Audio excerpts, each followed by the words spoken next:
ಇನ್ನು ಈ ಪ್ರಕರಣಕ್ಕೆ ಸಂಬಂಧಪಟ್ಟಂತೆ ಸಿಕ್ಕಾಕೊಂಡಿದ್ದು ಹೇಗೆ ರಮ್ಯಾ ಅನ್ನುವಂಥ ವಿಚಾರವಾಗಿ ಸಾಕಷ್ಟು ಕುತೂಹಲಕಾರಿ ವಿಚಾರಗಳು ಬೆಳಕಿಗೆ ಬರ್ತಾನೆ ಇದೆ. ಇನ್ನು ಸಿಕ್ಕಾಕೊಳ್ಳುವಂತ ಸಂದರ್ಭದಲ್ಲಿ ಏನೇನಾಯ್ತು ಅನ್ನುವಂಥ ವಿಚಾರ ಕೂಡ ಡಿಆರ್ಐಗೆ ಮೊದಲೇ ಸಿಕ್ಕಿತ್ತು. ಗೋಲ್ಡ್ ಸ್ಮಗ್ಲಿಂಗ್ ಸುಳಿವು ಮಾಹಿತಿ ಪಡೆದೇ ಡಿಆರ್ಐ ಅಧಿಕಾರಿಗಳು ಆಪರೇಷನ್ ನಡೆಸಿದ್ರು.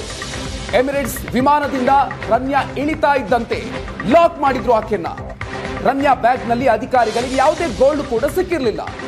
ನನ್ನ ಬಳಿ ಗೋಲ್ಡ್ ಇಲ್ಲ ಅಂತ ರಮ್ಯಾ ರಾವ್ ಈ ಸಂದರ್ಭದಲ್ಲಿ ನಾಟಕ ಮಾಡ್ತಾಳೆ.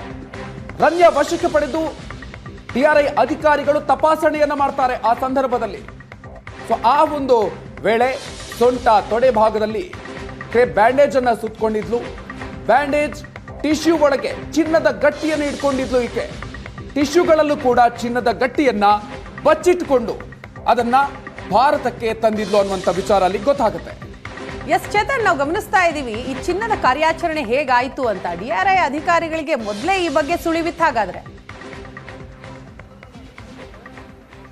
ಹೌದು, ಯಾಕಂದ್ರೆ ಈ ಹಿಂದೆ ಅಧಿಕಾರಿಗಳಿಗೆ ಈಕೆ ಚಿನ್ನವನ್ನ ಸ್ಮಗಲ್ ಮಾಡ್ತಿರುವಂತಹ ವಿಚಾರ ಗೊತ್ತಿತ್ತು. ಯಾಕಂದ್ರೆ 15 ದಿನದ ಅವಧಿಯಲ್ಲಿ 4 ಬಾರಿ ದುಬೈಗೆ ಹೋಗಿ ಬಂದಿರೋದನ್ನ ಡಿಆರ್ಐ ಅಧಿಕಾರಿಗಳು ಕೂಡ ಟ್ರ್ಯಾಕ್ ಮಾಡಿದ್ರು.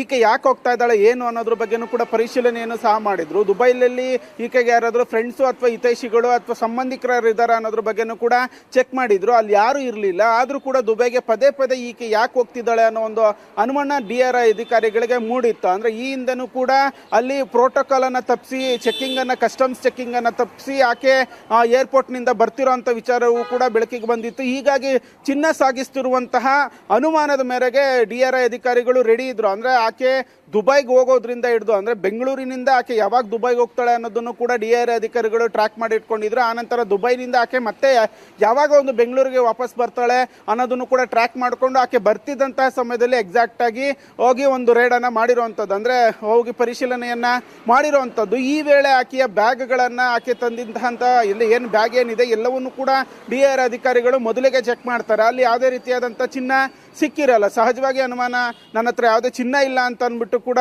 ಆಕೆ ಆ ವೇಳೆ ವಿಚಾರಣೆ ವೇಳೆ ಚೆಕಿಂಗ್ ವೇಳೆ ಹೇಳಿರುವಂತದ್ದು. ಇಮಿಡಿಯೇಟ್ಲಿ ಆಕೆಯನ್ನ ಕರ್ಕೊಂಡೋಗಿ ಮಹಿಳಾ ಸಿಬ್ಬಂದಿಗಳೇನಿದ್ದಾರೆ ಅವರು ಒಂದು ತಪಾಸಣೆಯನ್ನ ಮಾಡಿರುವಂತದ್ದು. ಅದರಲ್ಲಿ ಆಕೆ ತನ್ನ ಜಾಕೆಟ್ ಮತ್ತೆ ಏನ್ ತೊಡೆಯ ಭಾಗಕ್ಕೆ ಒಂದು ಟೇಪ್ ಅನ್ನ ಸುತ್ತಿ ಅಲ್ಲಿ ಒಂದು ಮತ್ತೆ ಒಳ ಉಡುಪುಗಳಲ್ಲಿ ಏನು ಚಿನ್ನದ ಗಟ್ಟಿಗಳನ್ನ ಇಟ್ಟಿದ್ಲು. ಮತ್ತೆ ಟಿಶ್ಯೂ ಪೇಪರ್ ಒಳಗಡೆನೂ ಕೂಡ ಚಿನ್ನದ ಗಟ್ಟಿ ಇಟ್ಟಿದ್ಲು ಅನ್ನೋದು ಗೊತ್ತಾಗಿರುವಂತದ್ದು. ಎಲ್ಲವನ್ನು ಕೂಡ ವಿತ್ ಅಂದ್ರೆ ಎಲ್ಲೆಲ್ಲಿ ಟೇಪ್ ಅನ್ನ ಸುತ್ತಿ ಚಿನ್ನವನ್ನ ಇಟ್ಕೊಂಡಿದ್ಲು ಏನು ಅನ್ನೋದು ಕಂಪ್ಲೀಟ್ ಆಗಿ ಒಂದು ಬಾಡಿ ಎಲ್ಲ ಚೆಕ್ ಮಾಡಿದಾಗ 14 kg 800 ಗ್ರಾಮ್ ಚಿನ್ನ ಸಿಗುತ್ತೆ. ಹೀಗಾಗಿ ಡಿಆರ್ಐ ಅಧಿಕಾರಿಗಳು ಅದೆಲ್ಲವನ್ನು ಕೂಡ ವಿಡಿಯೋ ಮಾಡಿ ಇಟ್ಕೊಂಡಿರುವಂತದ್ದು. ಯಾಕಂದ್ರೆ ಇನ್ವೆಸ್ಟಿಗೇಷನ್ಗೆ ಬೇಕಾಗುತ್ತೆ. ಈ ರೀತಿ ಆಕೆ ಚಿನ್ನವನ್ನ ಸಾಗಿಸ್ತಿದ್ಲು. ಬ್ಯಾಗ್ ಅನ್ನ ಮಾತ್ರ ಯೂಶಲಿ ಚೆಕ್ ಮಾಡ್ತಾರೆ.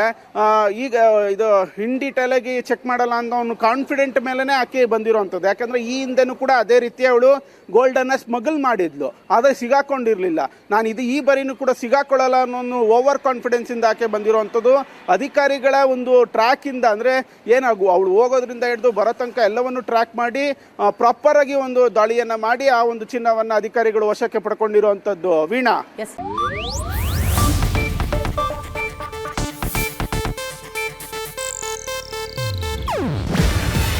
ಇದು ಏಷ್ಯಾನೆಟ್ ನ್ಯೂಸ್ ನೆಟ್ವರ್ಕ್ ಪ್ರಸ್ತುತಿ.